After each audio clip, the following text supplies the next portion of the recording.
MJ from Bedashing. I'm going to show you how to prepare your treatment from Kerastase Chronologiste.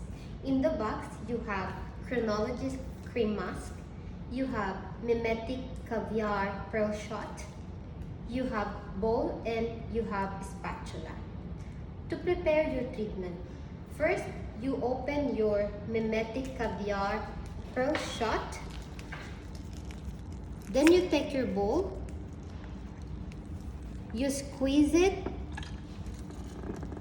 in the container until you crush the pearls.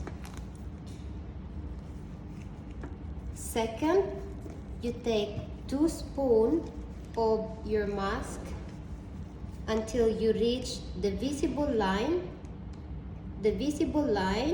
here, and then you mix it very well until it blends perfectly. And now your treatment is ready to apply. How to apply?